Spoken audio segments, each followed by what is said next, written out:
It's Wednesday again, which means we have a new show for you today. I have two new guests for you, and we're switching gears, so stay with us.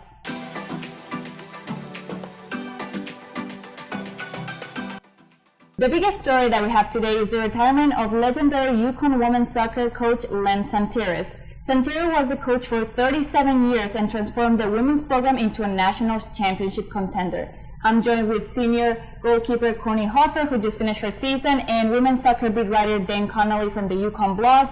On Tuesday, through the official Twitter account, the women's soccer program announced their retirement. So, what do you guys make of this? Courtney, let's start with you. I think first and foremost, you just have to kind of sit back and look at what coach has done for the last 37 years. It's almost unheard of for a coach to be somewhere for 37 years. And coach gave us an opportunity to go out there every day and play. And this program's where it's at because of coach. And I think everyone sitting in the room yesterday was very thankful for all the work that he's done and just kind of in awe of how long he was able to do it for. Dan, what do you think? What do you make out of this? Yeah, on Courtney's point, it's incredible that he was here for 37 years. I mean, he started the program. There's never been a coach for the women's soccer program besides Len. But I don't think it was really that much of a surprise. I mean, the writing was on the wall the last couple of years. I remember earlier in the season he was talking with longtime soccer writer Jerry Trecker, and Jerry made some comment like, "Oh, you can't retire before I do," and then Len kind of gave like a non-committal, didn't really like answer it, so that always kind of stuck in my mind. The thing that surprised me was that if he was going to retire like around this time, I thought it was either going to be last year with the senior class that he had, or I thought he was going to wait out this group that he had now, because he always talked about how young and talented the team was, and I thought he would ride that out and kind of see where they would go. But he went out on his own terms, and you got to respect that. Yeah, Dan, I think is, as you mentioned, really interesting because people, like athletes and coaches want to retire, they want to retire on top. They just don't want to leave at a point where like the team was good, but could have been so much better. I didn't think that he would retire, and Tsantiris is one of many legendary coaches here at UConn. He has 570 wins, second in women's soccer history, and he took the program from a humble beginning to a group that made it to 31 straight NCAA tournaments, including 26 straight ones, 8 Elite Eights appearances, and 4 Final Fours, where they always lost to North Carolina. Yeah, I think that part about North Carolina is key. I mean, there's really no comparison to UNC women's soccer anywhere in college sports. There's been 35 years of women's college soccer at the NCAA level, and there's only been 14 times where someone not UNC has won. So I think that lack of a national title is the one blemish on Tsantiris' career, but even if he won that 1 out of 4, that would change his perception, but you can't really hold it against him with UNC there. So I don't think he'll necessarily get the due that he deserves being here 37 years, being the second winningest coach in women's college soccer history. But he's really up there as one of the all-time coaches of all. Yeah. Do you have anything? Yeah, I think the biggest thing, and both of you mentioned that you were surprised that he went up this year, but I think it just speaks to the man that coach is, and knowing that he wasn't right to do the job anymore and to put the program before himself speaks volumes of the character that coach has and how important this program is to him, that he knows that it's no longer his time to do it. Yeah, and another thing is if you went out last year, you lose that big senior class, you go out on top, but then suddenly you've kind of got a barren team, you don't really have any goal scorers. It's going to be really hard for a new coach to step into that situation without a whole lot of talent on that team and bring in recruits. And coach brought in an awesome recruiting class this year, so he really set the program up for the next couple of years. Yeah, including Courtney, who said before that she wouldn't be here without coach.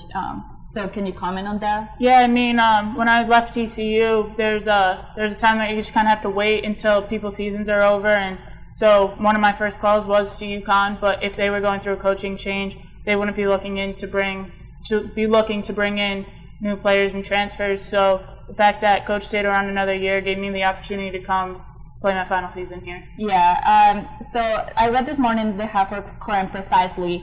That he doesn't have the silverware, and that's the only thing that he said that he was missing. But overall, it was more about the kids. Kids like, that he had an awesome group of kids that he took from young players and taught them everything.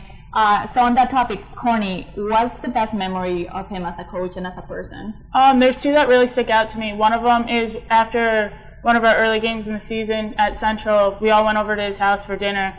and his wife prepared an unbelievable, authentic Greek meal. And while we were all hanging out, Coach has a pull-up bar in his in his kitchen, and we kind of egged him on, and he was able to do like 9 pull-ups in a row, and I think the whole team went crazy. But also that night, Coach is very musically talented. I don't think a lot of people know that, but he brought us up to his attic, and he has tons and tons and tons of instruments, and he sat there and he played his violin, and the violin that makes it on every single trip with us. So it was really cool. Him and his wife Sue, his wife was on the piano and Coach was playing his violin, and it was a really special night for the whole team. Get to see Coach like that. The other one that really sticks out to me is it was my first game back. It was the Cincinnati game, and to say I was bouncing off the walls would be an understatement. So Sabrina and I were heading down to the training room, which is right by the coach's office, and I just sprinted into the coach's office, went right into Coach's office, and he's sitting on a big exercise ball. I just screamed, "Coach, it's game day!" and sprint out, and I think I almost killed him that day. He came up to me later at meal, he goes, "You're excited?" I'm like, "Yes, Coach, I am." So those really stick out as just kind of Coach being Coach. Yeah, I think we all are going to miss him from the players, the people that he dealt with, and like us as media covering him. You can always like, what do you want me to say with his accent? So he was one of the best persons to interview. But we have to take a break here, and when we come back, we'll stay on this topic. So don't go anywhere.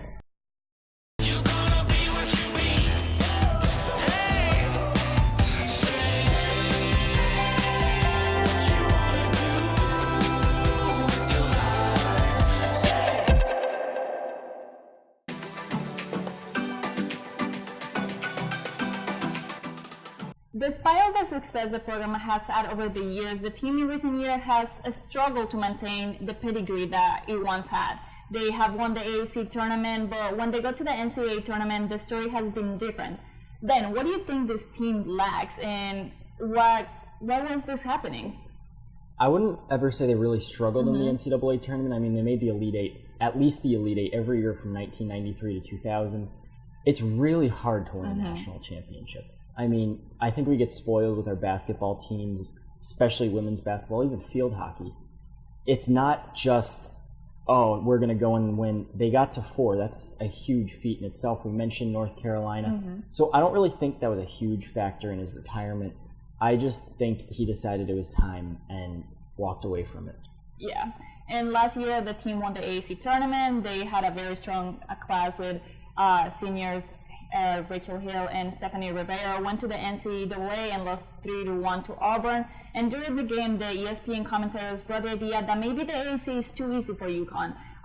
That they are very strong for the conference, but when it comes to competing with other programs, they kind of fall short. And I just want to know your thoughts about that. Yeah, I absolutely agree with that. Last year, I remember saying that during the season, they had basically 2 tests the entire season. Rutgers and Florida State, who was number 1 when they played them.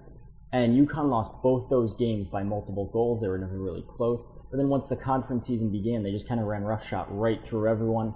And I kind of got the sense that they had a false sense of security, that they were a lot better than they were.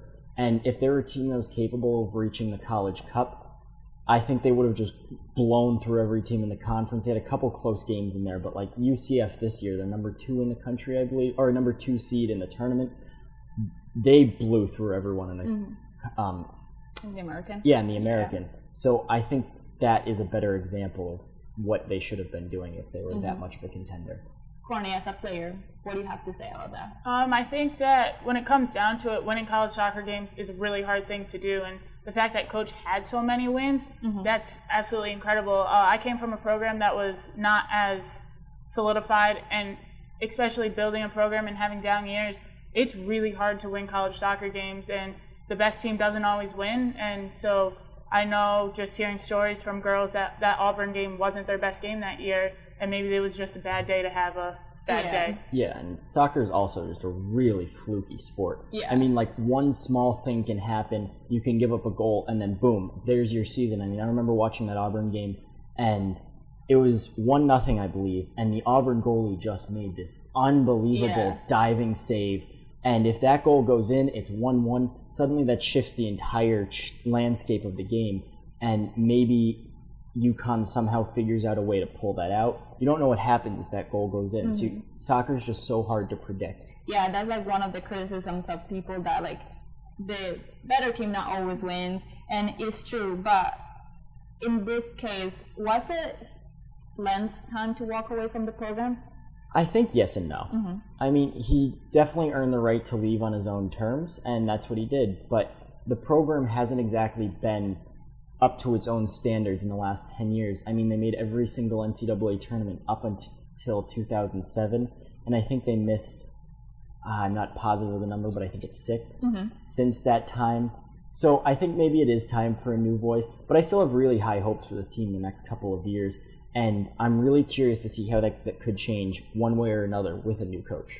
Yeah, I agree with you. Like, now the point of the AD now is whether they want a new person to come in and bring a fresh style, bring something new, or if they want to. Right now, the interim coach is Margaret, and she's been with coach for so long, so she knows the process. She knows how to recruit players. So, Courtney, what do you think in that sense? Like, what would be best for the program? Just a new fresh style, or just kind of stay with the same thing that they've been doing for the past few years? I think no matter what, it will be a fresh start. Even if Mags gets a head coaching job, she will be a fresh start because she's a different voice and she can do things how she wants to now, and it wasn't coach's way.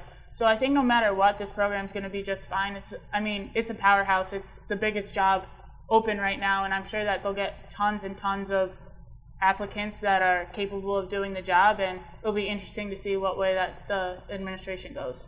Okay. Anything you guys want to add to this? Yeah, I mean, I feel like this hire is huge. The program's kind of on, or it is at a turning point because you're losing that coach that's been there the whole time. I feel like Margaret has earned the right to be the head coach because she's been here 10 years, she's stuck through everything. But at the same time, David Benedict has to make a decision about what's best for the program. Just because maybe Margaret's been here 10 years doesn't mean she'll be the best one for the job. So they really need to hit one on this one, whether it's Margaret, whether it's an external hire, but this is important. Yeah, I agree with that. Like, it will be really interesting to see. I won't be here, but then we'll be to see who's the new coach and how things roll. We'll switch gears and talk about the overall season when we come back from commercial, and we'll have two voices that have closely been in the team or following the team this season. So don't go anywhere.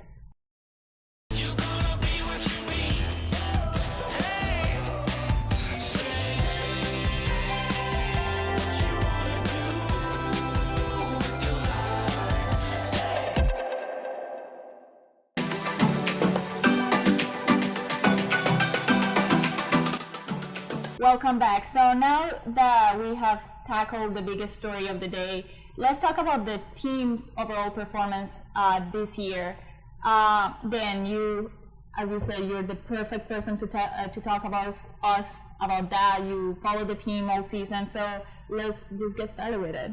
Yeah, I think the season basically went exactly how everyone expected it to go. It's really tough to lose that senior class that they did last year, especially all the production they had up top, and then come right back and be one of the top teams in the league.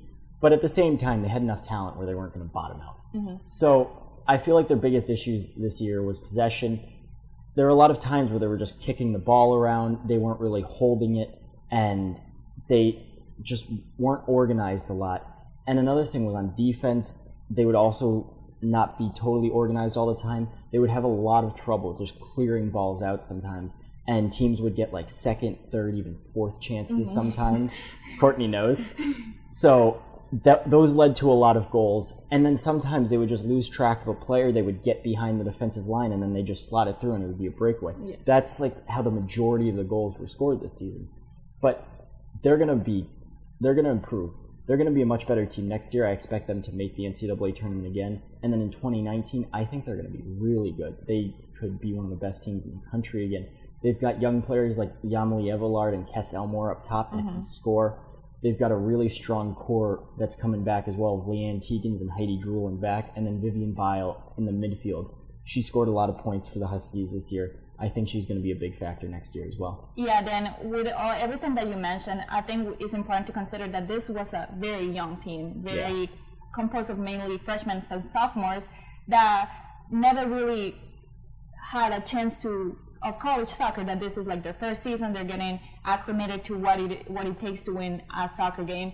I remember right after the Arkansas game, Zach came to the press box and he said this was a really hard game, but it's important for these players to see that this is what it takes to win a game like that. Yeah, I mean, it almost became a joke at the end of the year that every time we would talk to Len after the game, he would say the same thing. We're a young team, but we're talented. Trust me, we're sick of hearing it too.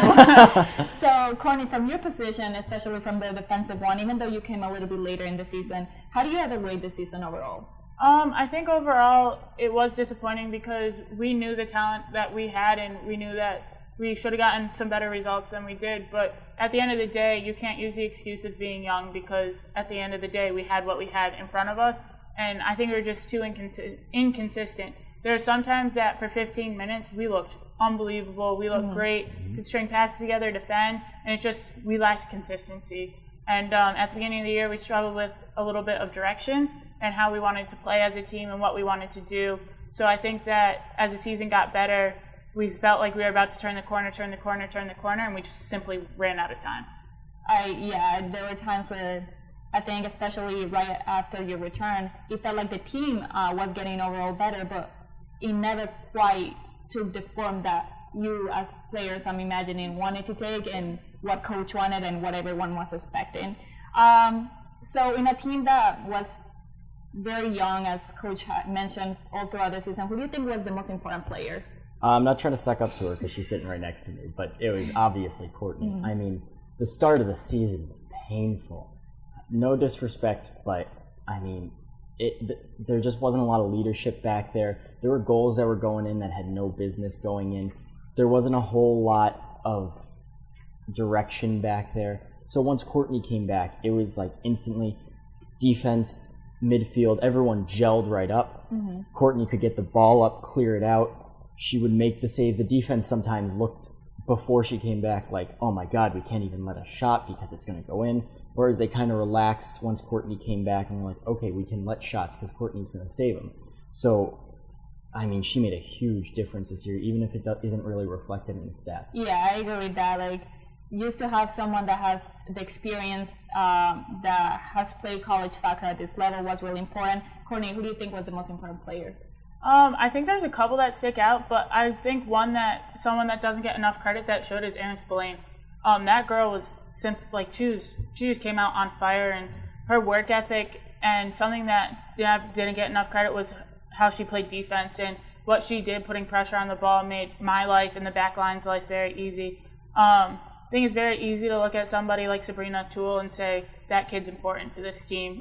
Every single time Sabrina was willing to sacrifice her body and do what was best for the team, and I think that in her leadership was very important and our team going the way it did. Yeah, I was just going to talk about Sabrina because for me, even though she's not like the flashy player, she doesn't score a lot of goals, this season Sabrina really developed as a player and as a voice that this team really needed, and she had like perhaps her best scoring season since, like she never scored a goal yesterday, and then out of nowhere she scored 4 goals.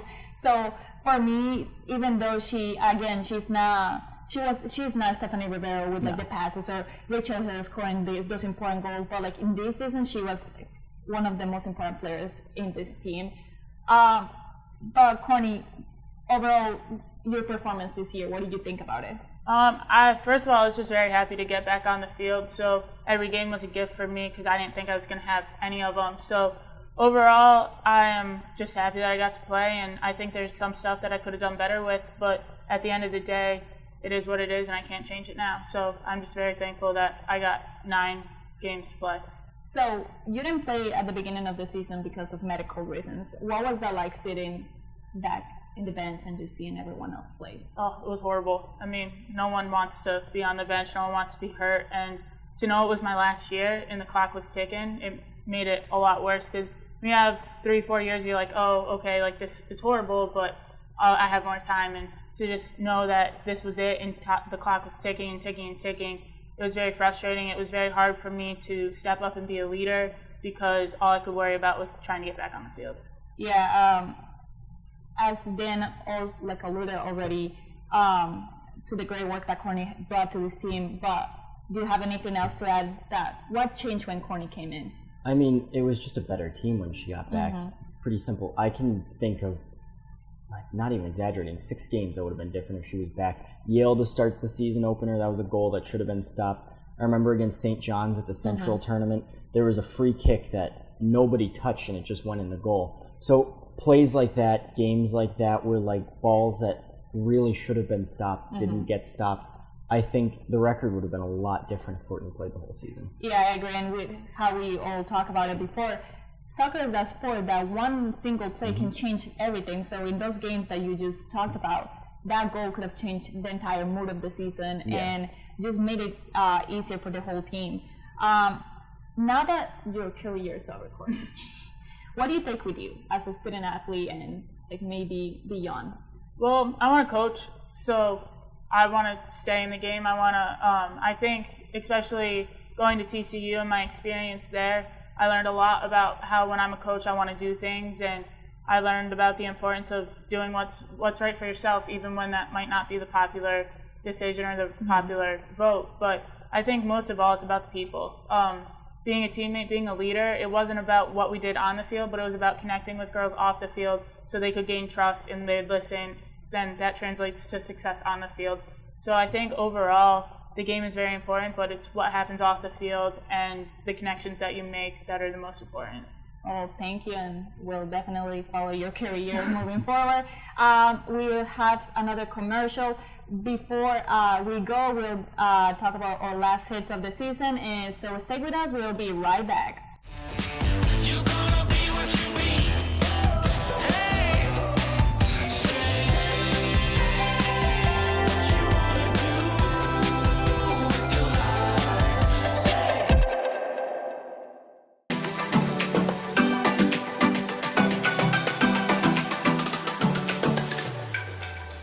Thank you for sticking with us.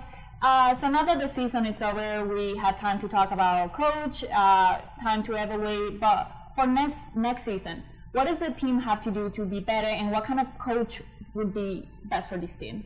Well, they definitely have to get better in that possession and the defense, as I said, but that's going to come when you're a young team. You don't really know how you have to play to win those big games. I mean, even I played in high school, and I knew there was a difference between playing like just a local team and like playing in the state tournament. There's just a different tone that you have to come with. There's a different mindset. You have to play as hard as you can. And the way you learn that is from your seniors. So when you have so many young players, it's really hard to learn that. And especially when you don't get a ton of postseason experience. So I really think the most important part is just getting that more experience, playing, and just learning different things that come with the game. I think the next coach, obviously they need to be able to recruit well, but in Connecticut there's a lot of good players. Yeah. So you can get a player from Farmington, player from a powerhouse like Glastonbury.